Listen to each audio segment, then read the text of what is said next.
नहमदहु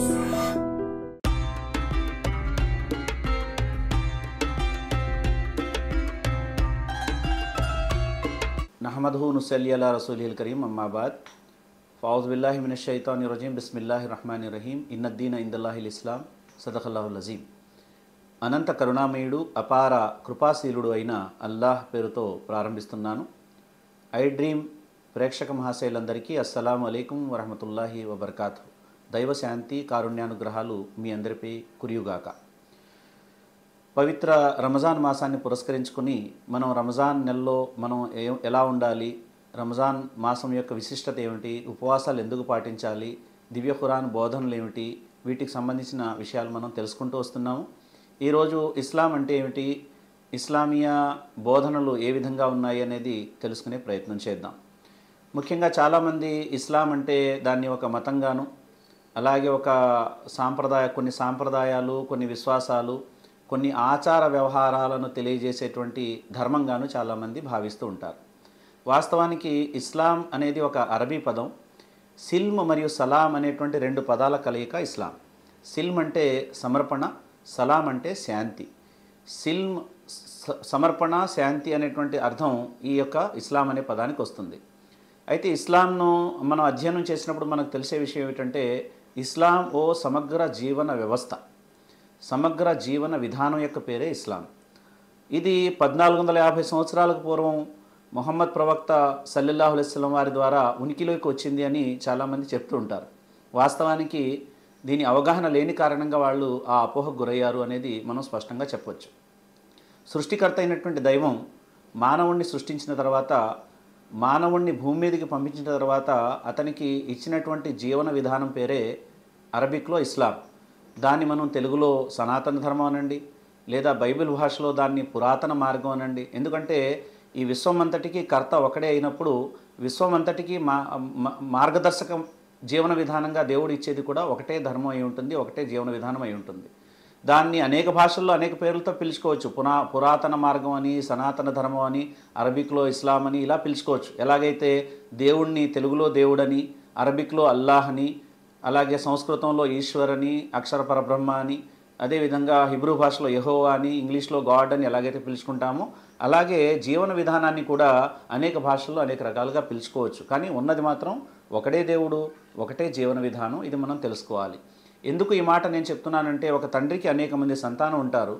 తండ్రి న్యాయశీలి అని మనం ఎప్పుడంటామంటే అందరినీ ఒకేలా చూసేవాడిని న్యాయశీలి అంటాం. అంతే తప్ప ఒక కొడుక్కి ఒకలా, ఇంకో కొడుక్కి ఒకలా చూస్తూ, ఒక కొడుక్కి ఒకలా, ఇంకో కొడుక్కి ఇంకోలాగా అతను వేరియేషన్ పాటించినట్లయితే అది న్యాయశీలి అయినటువంటి తండ్రి అని మనం అనం.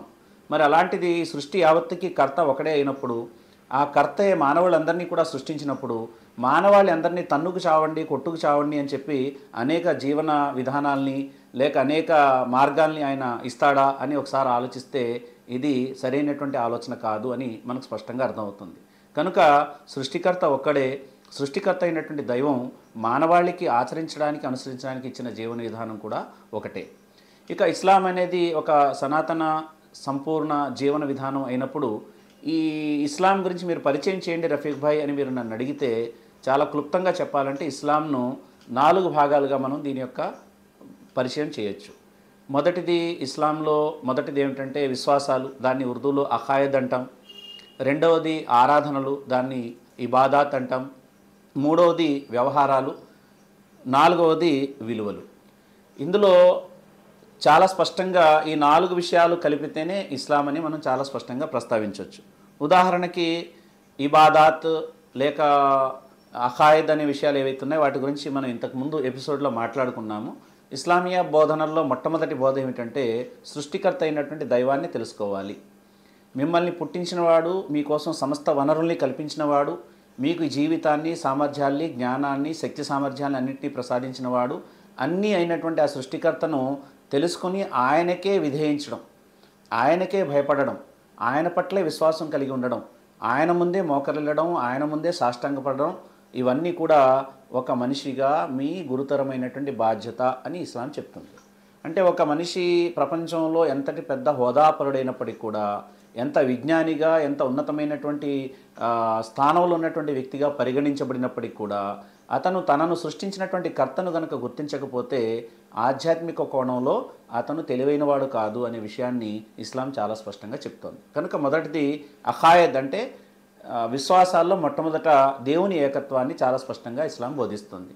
అలాగే దేవుని పట్ల కలిగి ఉండాల్సిన నమ్మకాన్ని కూడా ఏమంటుందంటే ఏదో అల్లాహ్ ఉన్నాడు, దేవుడు ఒక్కడే ఉన్నాడు అని చెప్పి నమ్మి ఉండడం కాదు. ఆయన పట్ల ఎలాంటి నమ్మకం కలిగి ఉండాలంటే నాకున్నటువంటి సాధనా సంపత్తి ఏదైతే ఉందో ఈ సాధనా సంపత్తి అంతా కూడా ఆయన ఆదేశిస్తేనే నాకు అనుకూలంగా ఉంటుంది, లేదంటే అది నాకు అననుకూలంగా కూడా మారిపోతుంది అని నమ్మాలి. ఉదాహరణకి చూడండి, నీళ్లున్నాయి, నీటికి దాహం తీర్చే గుణం ఉంది, మనందరికీ తెలుసు. కానీ ఒక బిలీవర్, ఒక విశ్వాస ఎలా ఉండాలి అంటే నీటికి దాహం తీర్చే గుణం ఉన్నప్పటికీ కూడా ఆ నీరు నేను తాగితే దేవుడు దాహం తీర్చాలంటేనే నా దాహం తీరుతుందని నమ్మాలి. ఉదాహరణకి ఇద్దరు నీళ్లు తాగారండి, దాహం వేస్తుంది, ఇద్దరు మంచినీళ్ళు తీసుకున్నారు. ఒక ఆయన ఒక అర గ్లాసు నీళ్లు తాగితేనే అతను దాహం తీరిపోయింది, ఇంకొక ఆయన 4 గ్లాసులు నీళ్లు తాగాడు, అయినా దాహం తీరలేదు. ఒకవేళ నీటికి దాహం తీర్చే గుణమే ఉంటే మరి ఇద్దరికి దాహం తీరాలిగా. ఎందుకు తీరలేదు అంటే ఆ నీటికి దాహాన్ని తీర్చేటువంటి ఆదేశం ఆయన ఇవ్వాలి, అప్పుడే దాహం తీరుతుంది. ఒక డాక్టర్కి దగ్గరికి ఇద్దరు పేషెంట్స్ వెళ్ళారు. ఇద్దరు పేషెంట్స్ ఒకే వ్యాధి కలిగిన వాళ్ళు, ఒకే వయసు కలిగిన వాళ్ళు. కానీ ఒక పేషెంట్కి నయమైంది, మరో పేషెంట్కి నయం అవ్వలేదు. మరి డాక్టర్ చేతిలోనే సామర్థ్యం ఉండి వ్యాధి స్వస్థత అతని చేతిలోనే ఉన్నట్లయితే ఇద్దరికి వ్యాధి నయం అవ్వాలి కదా. అంటే వ్యాధికి స్వస్థత కూడా ఆయనే ఇస్తాడు, ఆయన వల్లే సాధ్యమవుతుంది. ఇది విశ్వాసం. ప్రపంచంలో ఏది జరిగినా అది దేవుని తరపునే జరుగుతుంది. లాభ నష్టాలు, జీవన మరణాలు, ఆరోగ్య అనారోగ్యాలన్నీ కూడా ఆయన చేతుల్లోనే ఉన్నాయి, ఆయన వశంలోనే ఉన్నాయనేటువంటి నమ్మకం ఏదైతే ఉందో ఇది విశ్వాసం. అలాగే ఆయన పుట్టడు, చావడు, కనబడడు, సమస్త బలహీనతలకి అతీతుడు, అగోచరుడు అనేటువంటి విశ్వాసం కలిగి ఉండి ఆయన్ని ఆరాధించడం అనేటువంటిది ఇస్లామీయ బోధనల్లో మొట్టమొదటి బోధ. మరి మిగిలినటువంటి విషయాలు ఏవైతే ఉన్నాయో వాటిని మనం ఇంకో ఎపిసోడ్లో తెలుసుకునే ప్రయత్నం చేద్దాం. ఆరాధనలు, ఇస్లాం అంటే ఆరాధనలు, వ్యవహారాలు, అలాగే విలువలు ఏవైతే ఉన్నాయో వాటి గురించి మనం తెలుసుకునే ప్రయత్నం చేద్దాం. మొట్టమొదట ఇస్లాం అనేది ఒక సమగ్ర జీవన విధానం యొక్క పేరు. దీన్ని ఒక సమగ్ర జీవన విధానంగా ఎవరైతే తెలుసుకుంటారో వాళ్ళు అన్ని రంగాల్లో కూడా దీని యొక్క మార్గదర్శకత్వాన్ని పొందే ప్రయత్నం చేస్తారు. అల్లా మీకు నాకు మనందరికీ కూడా ఇస్లామియా కోణంలో అర్థం చేసుకునేటువంటి భాగ్యం ప్రసాదించుగాక. వాఖిరు దావానా అల్హమ్దులిల్లాహి రబ్బిల్ ఆలమీన్. వస్సలాం.